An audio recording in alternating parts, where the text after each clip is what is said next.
महाराज जी, नाम जप आप बताते हैं जब नाम जप करो तो नाम जप इंसान क्यों नहीं करता? क्योंकि सारे संत भगवान, सारे उपदेश, सब हर कोई कह रहा नाम जप। जी। तो ये इंसानी बुद्धि को क्यों नहीं समझ आ रहा है? पाप पापवंत कर सहज स्वभाव, मोर भजन ते भाव न काऊ। जो पै दुष्ट हृदय सोई होई, मोरे सन्मुख आव की सोई।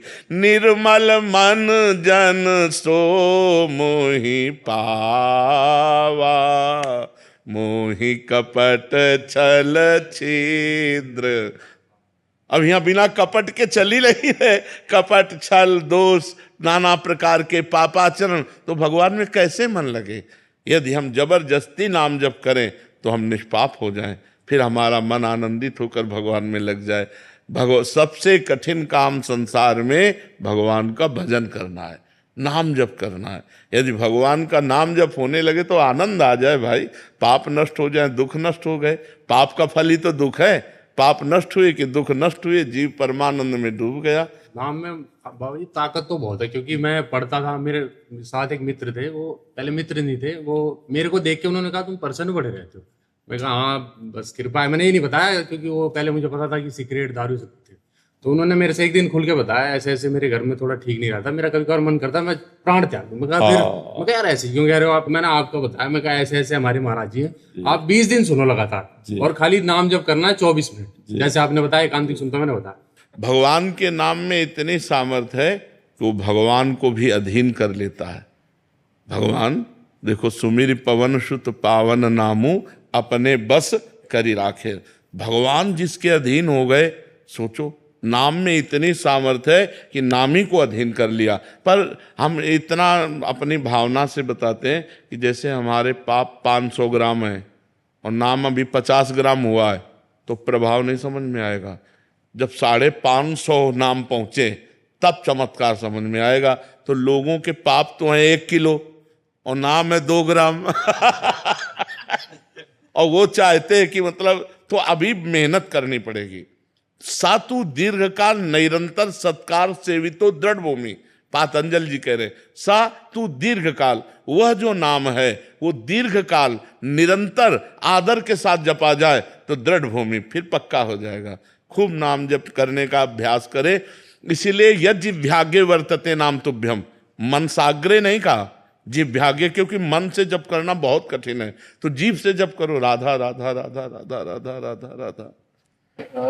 जाने अनजाने में किसी को मारना गलत है, जाने अनजाने में नहीं, यहाँ ध्यान देना है, अनजाने में और जाने में बड़ा अंतर है। तो फिर जब पूजा कक्ष में जब घर लिपते हैं तो चींटी कीड़े वगैरह रहते हैं, तो उसको जब लिपता हूँ तो वो उसमें देखो, उसमें अपने लोग भी सेवा करते हैं।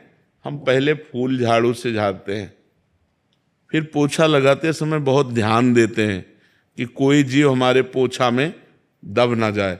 अगर कोई चींटी आ गई तो हम पोछा रोक कर पहले चींटी को हटाते हैं, फूंक दिए, दूर कर दिए, ऐसे। अब स्वाभाविक जो हो गई तो हम सेवा कर रहे हैं, मालूम फूल झाड़ू से ही करें, कोई चींटी मर गई, स्वाभाविक जो हो जाता है वो सेवा धर्म में, उसमें पाप नहीं लगता।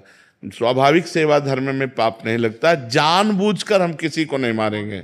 चींटियां जो चलती हैं रोड पे, एक लाइन पे चलती है और फिर गाड़ी जाना पड़ता है। हाँ, इस ये तो हाँ वो अब गाड़ी हाथ में थोड़ी उठा और पानी ठहरा हुआ रहता है जिसमें वो छोटे छोटे कीड़े रहते हैं, जानते हैं कि अब वहीं हाँ नहीं, ये कुछ ऐसी बातें हैं जो स्वाभाविक होते हैं। ये सब चीज सुरक्षा के लिए, तो कुछ जीवाणु अपने आप मर जाते हैं।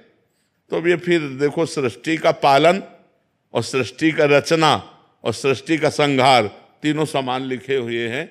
तो हम मारना नहीं चाहते, हम अपनी सुरक्षा करना चाहते हैं। अब वो सुरक्षा में पधार रहे हैं तो जाओ, तुम्हारी गति हो, तुम्हें भगवान कृपा करें। हम मारना नहीं चाहते।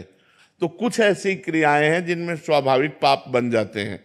जैसे कि किसान आदमी है, अब फावड़ा मारा केचुआ कट गए, खुरपी मारी केचुआ कट, तो वो ये सब लीला संहार की होनी ही है।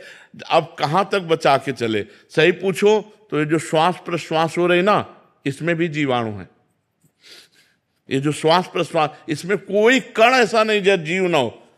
जैसे मूली है, इसमें भी जीव है, नहीं आप उखाड़ के रख दो, देखो मुरझा जाती कि नहीं मुरझा जाती, तो उसमें भी जीव है। गेहूं है, उसमें भी जीव है। गन्ना है, उसमें भी जीव है। तो जीव बिना जीवे नहीं। तो जिसको शास्त्र ने कह दिया कि ये तुम आहार करो, वो हमारे लिए ठीक हो गया, और जिसको निषेध कह दिया वो नहीं। जैसे हमारे लिए अन्न, फल, फूल, ये सब जीव ही हैं, सब जीव हैं। जीव बिना जीवे नहीं। हमारे लिए शास्त्र ने जो निर्धारित कर दिया कि ये आपका आहार है, वो जैसे सिंह है, वो गाय को जबरदस्ती बलात् मार करके खाता है, उसके लिए कोई अपराध नहीं, क्योंकि उसका आहार निश्चित है। वो बलपूर्वक हिंसक स्वभाव वाला, वो जिस पशु को चाहे मार कर खा ले, उसके ऊपर कोई पाप नहीं लगेगा, लेकिन अपने लिए बहुत बड़ा अपराध लग जाएगा। तो अपने लिए जैसे मूली उठाए, उखाड़ी, खाया, कोई अपराध नहीं। ऐसे हिंसक जीवों के लिए अपने अनुसार वो जैसे मृग आदि को मार के खाते हैं, पशुओं को मार के खाते हैं, उनके लिए कोई अपराध नहीं। जीव बिना जीवे नहीं, बिना जीव के जीव आहार किए जी नहीं सकता है।